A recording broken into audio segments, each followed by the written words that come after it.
So what I thought I'd try and do today is give a little bit of a new perspective maybe on this recent Fender lawsuit. What's been really interesting is since the interim in between the first video I made and this one, there's been a plethora of responses from across sort of the guitar sort of community. And one of the things I wasn't really expecting when I was making my video was I wasn't expecting to end up that video being so moderate compared to some of the other responses. One of my main goals with the original video was to try and be ecumenical and try and just sort of give a perspective as someone who is not a Fender sort of customer, at least on the guitar end, but why someone might really prefer a non-authentic Stratocaster as opposed to a Fender branded one. And what I was trying to sort of acknowledge is that each person has their own sort of needs when they're looking and purchasing an instrument. Each of us have their own aesthetic taste. Each of us have our own sort of ergonomic needs. Each of us has a different body. I'm kind of a smaller guy. I don't really need a very large instrument. So what's going to be comfortable for me is going to be different than what's going to be comfortable for you a lot of times. And then lastly, we all have different sounds in our head that we're trying to achieve. So for me, one of the brands that I'm very much fond of is Paul Reed Smith guitars. And even though I've played several other types of sort of double humbucker guitars that have really great builds and really sort of fun instruments, sonically I've always been drawn to PRS, just the way they voice things. It's a little bit easier to get the sounds that I'm looking for consistently across different mediums, regardless if I'm going through an amp, a pedal board, or direct into a computer. If I'm playing in a small room, a big room, I'm really comfortable on those instruments and getting the sounds I really want from them. So that was kind of my main goal. What I was really surprised about is how many people that generally are pretty mild-mannered on their internet personas, or people that are generally pretty positive towards Fender, came out with some very scathing sort of remarks. I think Tim Pierce probably summed it up really well, describing it as draconian, and that means a lot coming from him. Having met him in person, he's one of the most positive people I've met. Brett Scholl also basically said he's done working with Fender after this, and this is someone that has gone out of their way to sort of defend sort of the legacy brands over other companies, or at least the perspective of why someone might prefer one of the legacy brands as opposed to a more modern instrument. So to see those responses was really kind of shocking, because originally I thought ripping my logos off my Fender amps that I was going to be, a little over the top, but afterwards, looking back, it seems like I maybe was a little bit more mild-mannered, because I didn't ultimately say that Fender, the alternative brands, whether it be PRS, Sur, etc., were better options for everyone over a Fender. However, Tim Pierce, I think, was pretty scathing when he said Fender guitars are just okay. They're all right. That's worse than anything in my mind, that's worse than saying that they're a terrible brand with terrible quality control. When you're saying that the brand that sort of innovated and designed some of these instruments, they're just okay compared to their competitors, that's really damning. Okay, but there were some other responses that were a little bit more positive towards Fender, or at least arguing that maybe some of the reaction against them is a little unjustified. So I'm thinking particularly of, I think it's Highline Guitars. He did a response where he gave sort of basically two arguments defending Fender as sort of defending their intellectual property rights. He sort of described a situation where he built a Flying V in collaboration with Metallica for a charity event that quite soon after wound up having some Chinese manufacturers building sort of clones of, or knockoffs. And then he also described a tool that he purchased from China, and then later found out that it was a stolen design from an American manufacturer, and he ultimately ended up paying for the American tool instead. And what I kind of want to do first off is just be very sort of gracious towards this. I think one of the dumbest things is that we can get kind of triggered by this and stop thinking very well. And I don't think that helps anyone. But in response to sort of those two arguments, I think they kind of missed the point a little bit. One, namely that it's not really clear to me how his Flying V is relevantly different from a lot of these Strat sort of alternatives out there. Yeah, his guitar has different design elements than the Gibson V, but would that really matter to Gibson's lawyers? I mean, there's all sorts of sort of changes that different companies have made to their sort of Strat offerings. And some might be very subtle, some might be very clear. But if we're talking purely aesthetically, like, how much do you need to have a really different thing, or do we just recognize it when it's different? So that to me didn't really seem to really make the point that I think he was trying to make. And then lastly, when it came to the tool, I think one of the major issues here is that what he was, first of all, I want to say I think what he did was really great by purchasing the original. I personally, that's kind of what I try and do too a lot of the times, if I'm able to, is just not, especially when we're talking about IP theft, where it's literally a design that is under trademark or copyright, and then sort of being cloned overseas. That kind of rubs me the wrong way. This is a big reason why I don't purchase Behringer products. I've used Behringer products as like a sound tech, and they're fine, they're great, but like to me, I'm not really a big fan of that, and I'm also not a real big fan of some of the ethical practices of that company, just in general. However, I think one of the things that he misses is that he was able to purchase from the company and the person that designed that. He was able to give back to that. And this is a person that hopefully he has proper trademark to his products. That's not analogous at all to the Fender case, because Fender is arguing for a product that has been in the market since the 1950s that has not been trademarked. It's not been defended. So really, it's quite odd. And I think one thing I would just sort of ask is like, why did Leo not feel the need to trademark it? What about that really meant? Why was he okay not trademarking that sort of stuff? Because I think that builds into the expectations of sort of clients and sort of consumers in general. If you put out a design, you're putting it out into the world. And I know that personally as a composer and musician. Anything I put out, if I don't take care of my protections in regards to my publishing rights and stuff like that, no one's going to defend me for that and sort of stuff. But beyond that, if I put out a piece of music and someone decides to take inspiration from that, to a certain degree, I have to sort of be okay with that. If I write a jazz, like a jazz tune and stuff like that, if someone does a contrafact of that, if someone takes the chord progression, I can't really be all that upset at that. And if anything, I'd be flattered. And if they did it better than me, awesome. So those are kind of the norms and stuff like that we need to sort of consider. So again, I don't think his second example really went all that far. But what it kind of spurred on to me was thinking about how different our expectations are depending on like our area of the market. So this is part of the reason why I have this guitar out today, is that I wanted to talk about it from a jazz guitarist sort of perspective, or at least an arch top, because as someone who owns a couple arch tops, how I sort of view it and stuff like that, because I think trademark protections and copyright protections, it would really greatly affect this side of the industry way more than say the solid body realm in regards to like what consumers actually have available to them. So because what's really kind of interesting is that when we sort of think of the prototypical arch top, or the equivalent of like the Stratocaster for the solid body guitar, most obvious answer is probably going to be something along the lines of a Gibson, either L5 or maybe an ES175, as far as just availability, sort of market reach, and sort of what people's ideas are about what a jazz guitar is. And I think it would be really foolish not to give Gibson, and more specifically Lloyd Lower, a lot of credit for that design. What he was able to do really modernized the instrument and really solidified what an arch top was and what it could be.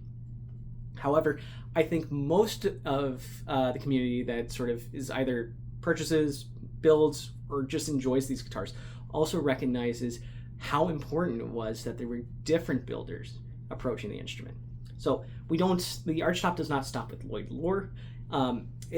In mass manufactured sort of side, you see this with companies, not just Gibson, but also Epiphone prior to their acquisition by Gibson, really pushing what the instrument could do, and really, especially with the advent of pickups and amplification, really transforming what the instrument was, I think. And then, of course, you have some of the smaller one-off builders, so specifically John D'Angelico, what he was able to do with his XLs and New Yorkers, sort of really transformed the instrument both aesthetically and functionality wise, and really sort of became the sort of ultimate expression of what an arch top would be.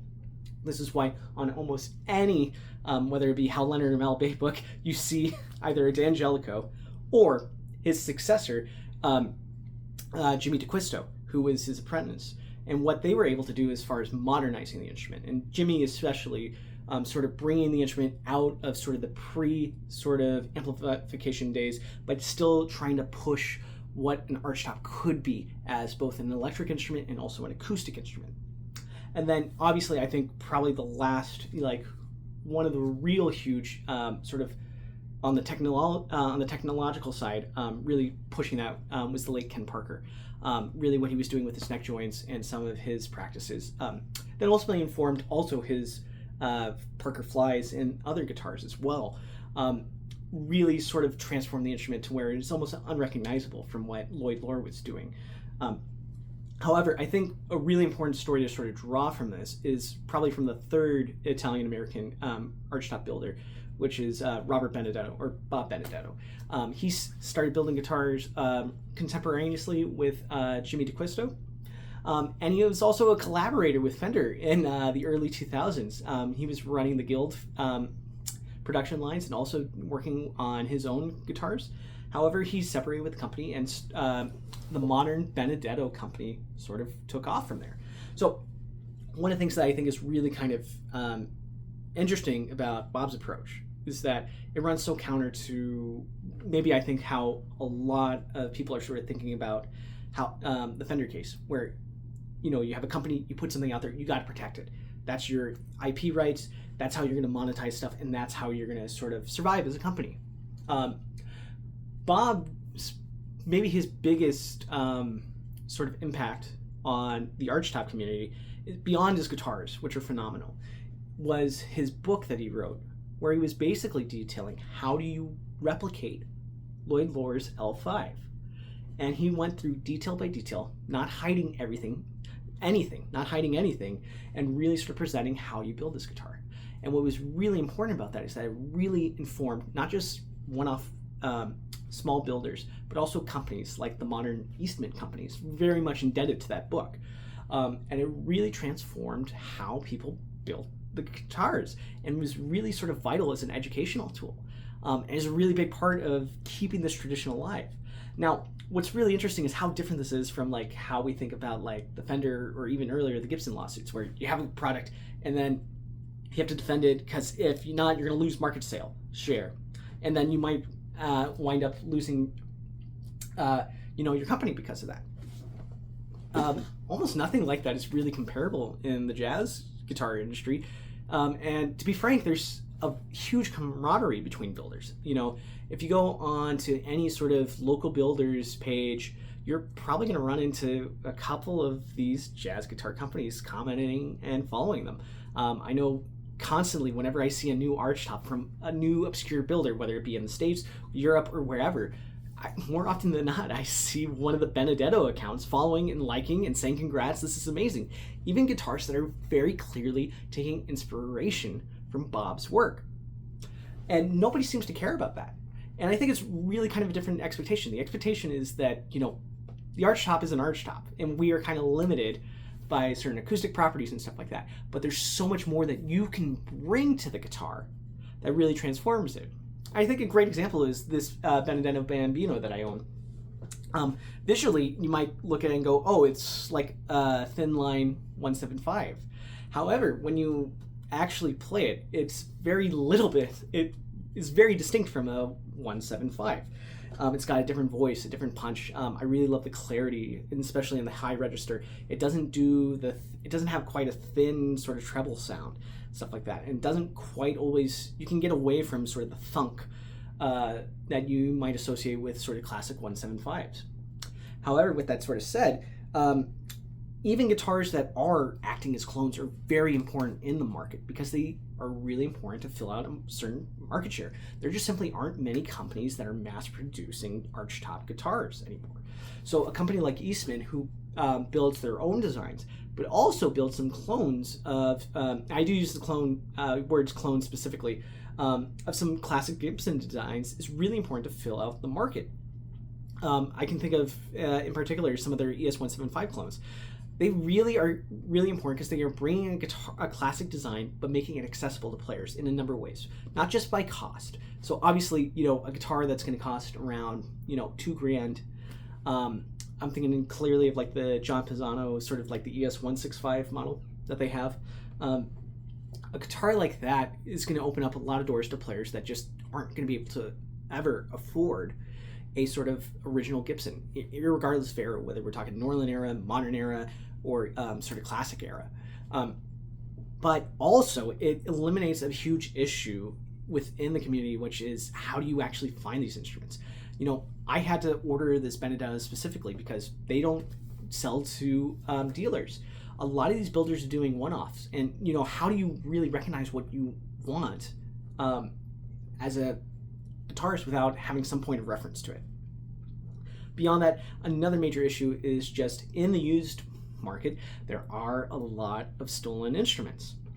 So I think Jens Larsen has a great video where he's sort of articulating, like when he was going to jazz school and he was going to be serious and finally get his first archtop, he ended up buying a stolen ES-175. And I think everyone would agree that having something like that be an essential part of like the market is like really bad for the community in general. You don't want to have to go out and search for, you know, instruments that are really hanging on to life. A lot of those old Gibsons have been well worn.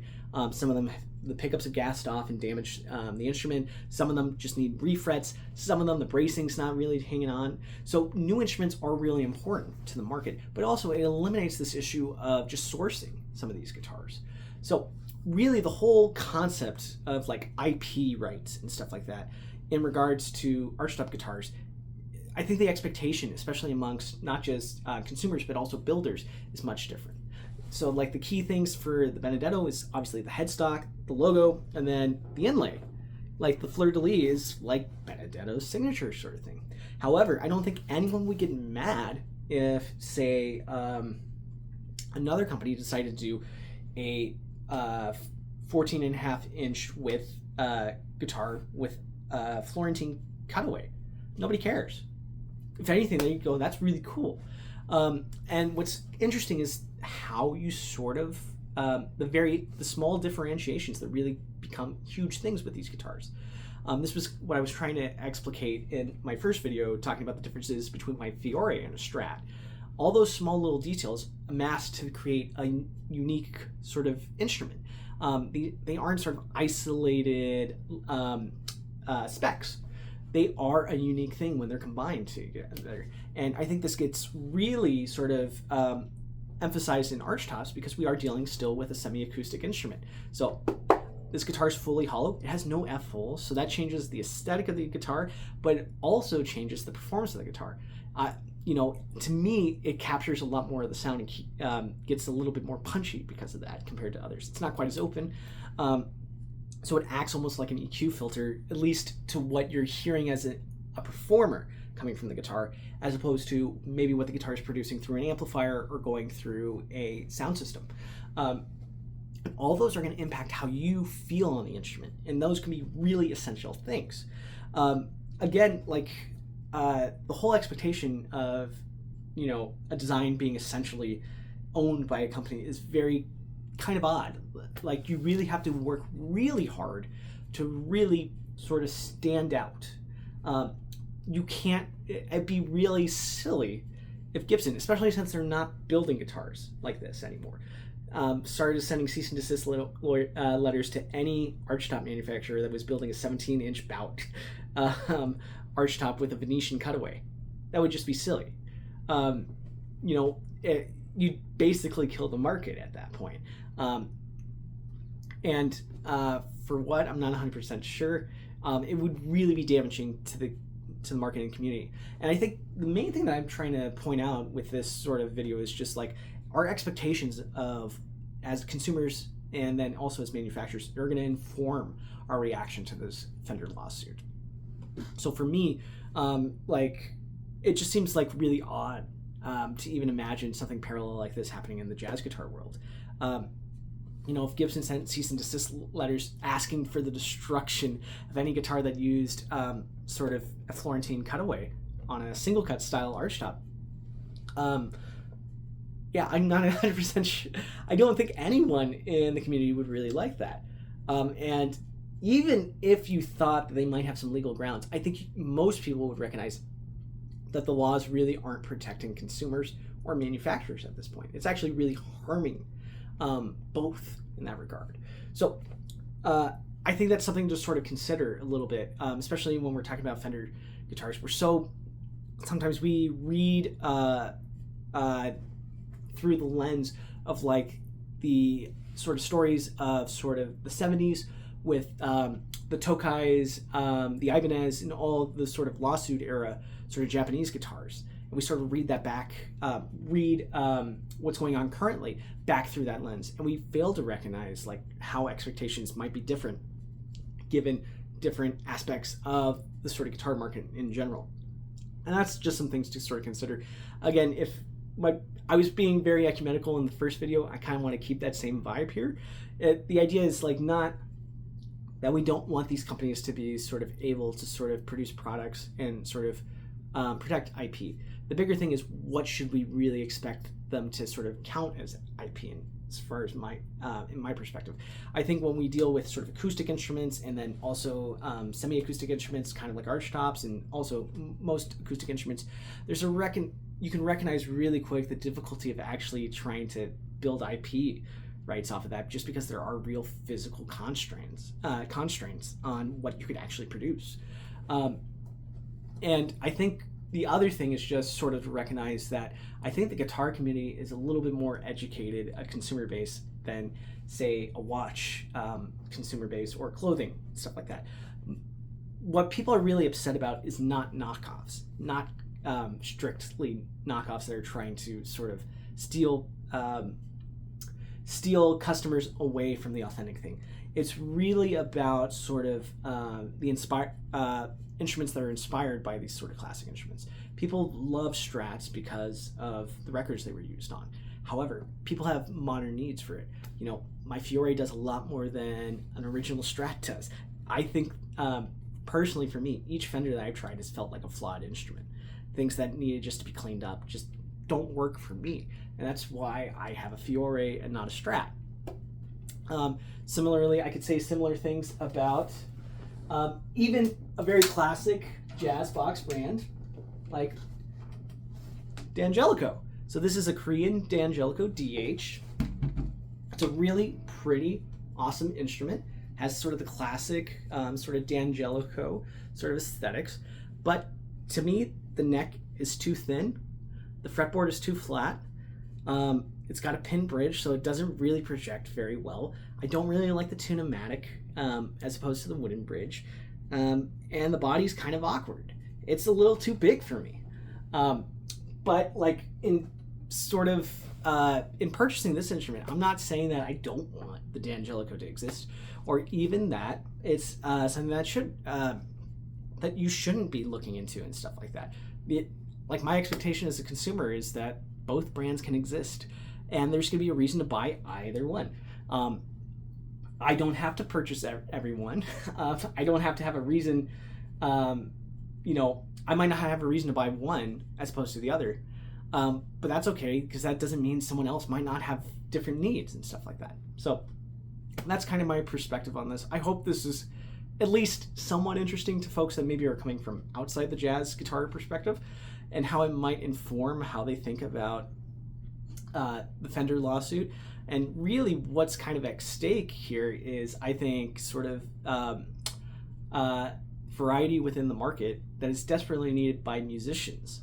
I think we're the ones that really are going to suffer if Fender has its way, and a lot of these other builders are not able to build the guitars that they are currently building. So that's just sort of my perspective. If you disagree, feel free to disagree. Not going to do the whole comment and like and subscribe sort of stuff. If you like this, go ahead, but like try not to do this for clicks and stuff like this. This whole video has been unscripted, unedited. It's just my pure thoughts as some guy that is composer and guitarist and trying to sort of figure things out in 2026. All right. If you have any questions, that's what you should comment. If you have any questions about this video, go ahead and comment that. All right, take care.